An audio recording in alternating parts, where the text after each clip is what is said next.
6th season of Moviedrome. This year we proudly offer a selection which includes several insane westerns,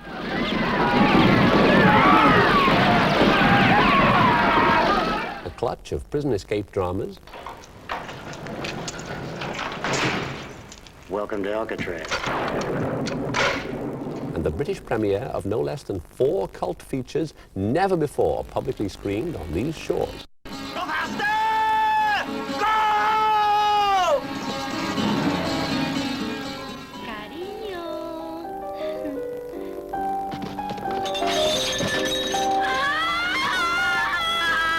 I'm so sick of people trying to run my life, you know? Babe brother this, babe brother that.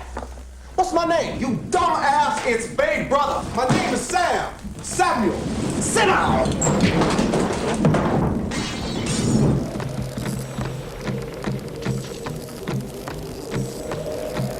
What is it? I can't understand.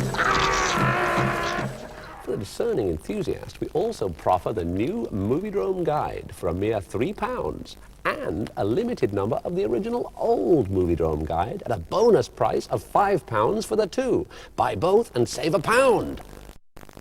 Copies of these heirloom quality publications, which future generations of cave dwellers will undoubtedly be mystified by, are available by sending a check or postal order made out to BSS, to Moviedrome, P.O. Box 7, London, W36XJ.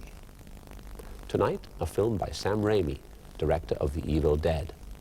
You probably recall the controversy surrounding Raimi's low-budget 1980 horror picture. In the cold light of day, it's hard to see what all the posturing was about. Evil Dead was a good, competent, cabin-in-the-woods horror flick, certainly not a cause célèbre worthy of all the anguish and outrage that surrounded its release on video. Raimi's bigger-budget crime wave, made in 1985, was considerably less successful, but Evil Dead 2 was a tremendous film, full of all sorts of manic originality. Manic originality is less in evidence when we witness Sam Raimi's first studio picture, Darkman. Made in 1990, Darkman was obviously intended to be a sequel procreator along the lines of Batman. The music for both films was composed by Danny Elfman. However, it didn't work out that way. Darkman lacks the well-developed comic book roots of Batman or Dick Tracy, and spends rather too much time referring to the Phantom of the Opera or indulging in familiar grotesquerie. Definitely a case of too many writers, with no less than 5 names credited with the screenplay. Nevertheless, blessed with a massive budget, Raimi does come up with some impressive action scenes, though seemingly the picture was taken away from him by the beneficent studio during editing. Directors for hire John Landis and William Deere have tiny acting roles, as do several hack producers from the studio. What, they couldn't find any actors in Los Angeles?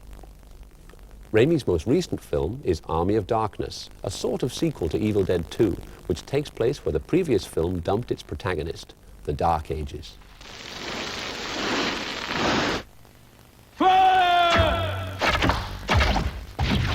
Advance, you beast! Advance!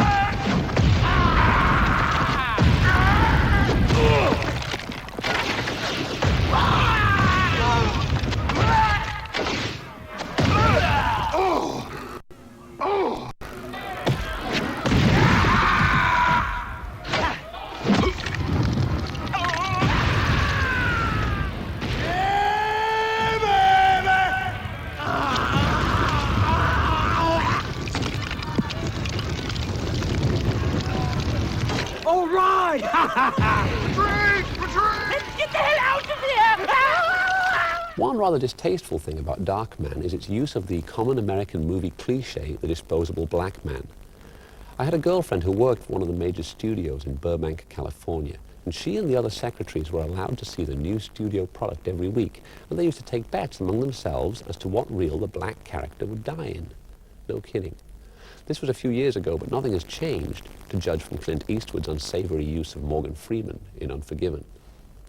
For a while, it seemed like every action movie coming out of Hollywood had a white hero with a black best friend who died somewhere between reels 2 and 8 in order to supply the hero with a convenient revenge motive. Oh, we don't go to see those Hollywood pictures much, but a couple of years ago I made the mistake of seeing Darkman and David Lynch's Wild at Heart in a single weekend. At the start of Wild at Heart, the white hero beats a black guy till his brains run from his head. In Darkman, Raimi establishes the villain's villainy by having him cut off a black man's fingers with a cigar cutter. Coincidence or something else? Well, I don't know. And I expect that sort of thudding, mindless racism from thudding, mindless blockbuster directors. But Lynch and Raimi? Come on, boys, do better.